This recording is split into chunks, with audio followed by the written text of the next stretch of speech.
I feel like over the last couple of years in the Cup Series for me, whether it was the old car or this next gen car, it seems like we're able to make things work good. It's not like a track I've gotten super comfortable at yet, but the speed's been on our side. We find a way to finish good. So it was nice to see qualifying go that way. I thought I may have been able to do a little bit more to beat Barry, but yeah, I don't think I could have beat Logano today. So fourth is a good starting spot. Stage points will be important tomorrow, and that's what we need to do for that.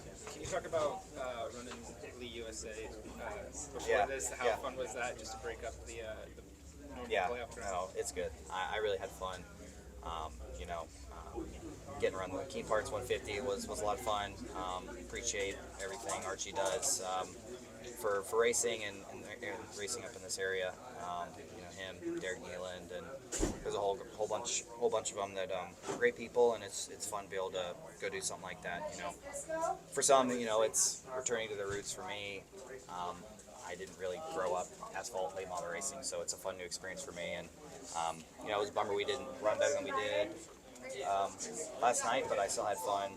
Still a great time with those guys. Tyler, last year here, it felt like you were this close to winning, just needed maybe a half hour more of rain. Yeah. What would a win here this year mean? Knowing no rain on the radar. No rain on the radar. Thank goodness.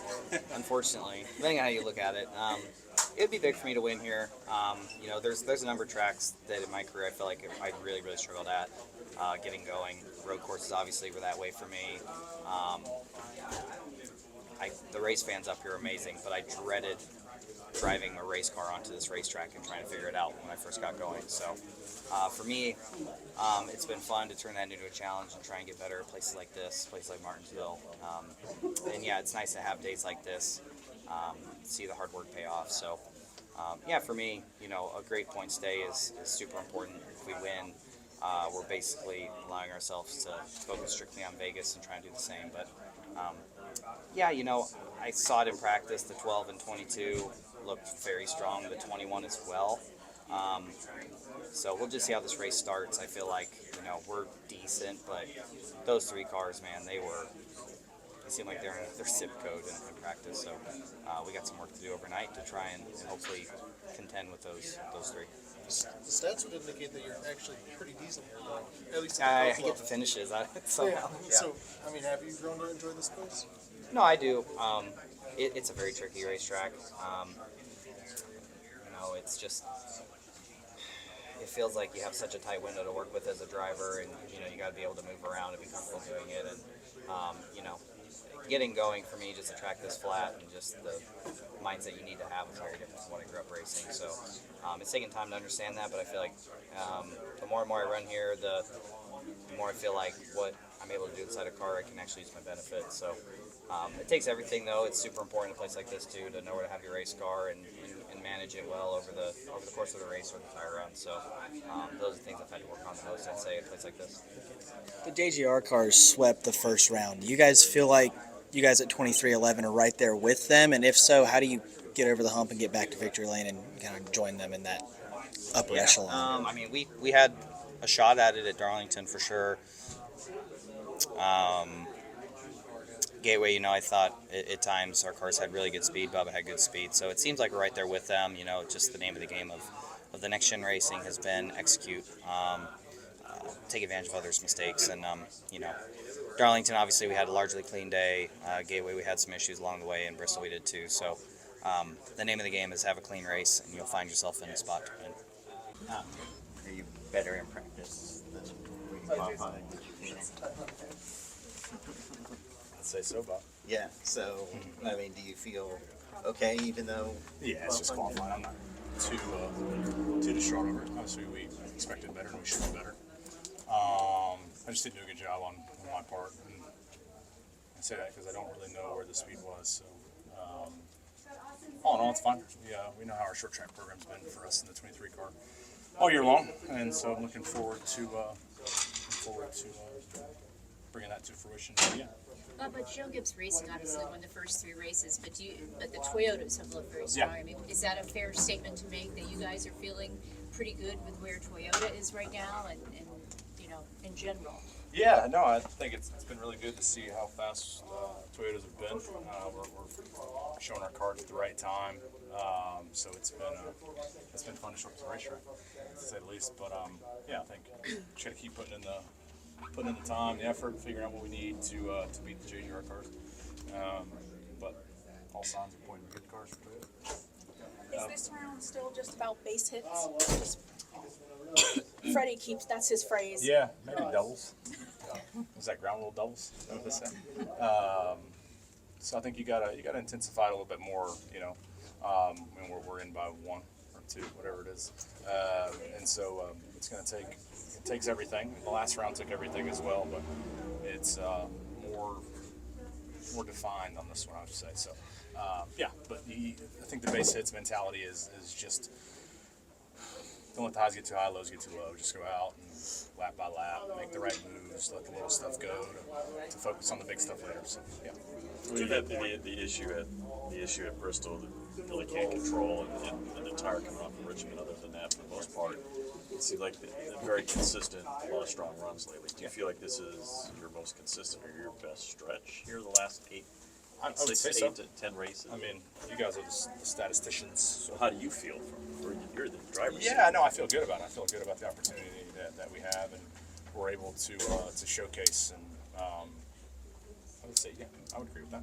Yeah. Were you startled at all when you saw the reset in the points? No, I knew it was coming. Yeah. I knew, at first, when I was 50 something to the good before the race, I was like, "Do the points reset?" Ah, damn, they do. So it is what it is. We're fine. We started. What did we start the round with? Plus what? Come on, Bob. I want to say 8 to 10. It wasn't much. Wasn't much, yeah. So +2, +1, same thing. Different numbers. We're fine.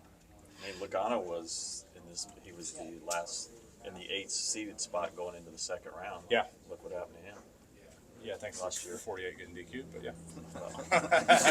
You got to take advantage. Yeah, exactly. You capitalize on the opportunity. What'd you have? What is the balance here between, you're clearly having fun, but this is the intensity of the playoffs, and we know what challenge that is. How do you balance those two conflicting opinions or feelings, I guess? Yeah, I'd be more pissed off if the 12 wins and we got to wait on him to fly back. That's probably the most frustrating I can get right now for this weekend. I think that's doing pretty good. Race hasn't happened yet, but I think you just have to let it roll how it is. And obviously our qualifying effort right now, it looks like we're 13th maybe, so it's awful. But I've been a lot more pissed off qualifying 13th and qualifying 4th than I am right now. So yeah, we'll figure out what we need. This place is tricky. I don't think I've qualified very great here, so not that that's settling. It's just stating the obvious, and we'll go to work tomorrow. Was the expectation for the track to slow down this much? I don't really know what our expectation was. And we expected to be quicker than what we were, and yeah, so looks like the Penske tire test is paying off for those boys. Top 3 right now. So. Well, ever since the win in Indianapolis, you've seemed to have this boost of confidence, and going through these playoffs, it's kind of like, why not us, right? Yeah. So how do you carry that mentality and just keep the confidence high through this round that includes tracks that you've been really successful at? Yeah, that's a good question. I mean, ever since Indy, it's been an uptick in performance, and from everybody on the team, from A team and B team, and it's been nice to be able to showcase all the efforts. And so I've been putting in a tremendous amount of work and trying new things and telling myself to push myself more and be more aggressive. So it's paying off, and so we just got to keep doing that. We can't get too greedy. We're in a really, really good spot to where momentum is still on our side, despite the setbacks that we had last weekend. There's no reason why we can't claw our way back into a good finish and get some stage points and even put ourselves in victory lane this weekend. Hi, everybody. Tom Bowles from Frontstretch. Good journalism isn't free. It takes time, resources, and dedication. We at Frontstretch are proud of all the motorsport stories that we do and want to be able to keep offering them to everyone without going to a subscription model. That's where we need help from those who have not only the passion for motorsports, but also the means to potentially help out an independent journalism outlet. If 400 people stopped right now and gave us $10, we'd be able to fund all our travel to all the racetracks that we cover for a month and bring you all these great videos that you see here every week. So if you love us, our reporters, our content, please consider a donation at frontstretch.com/donate. We're thankful for everyone's support, and we take seriously the privilege of bringing quality, unbiased motorsports coverage to all of you sitting there at home. Steven Stump of Frontstretch.com here. Come back for more great racing videos, and if you like us, don't forget to hit that subscribe button.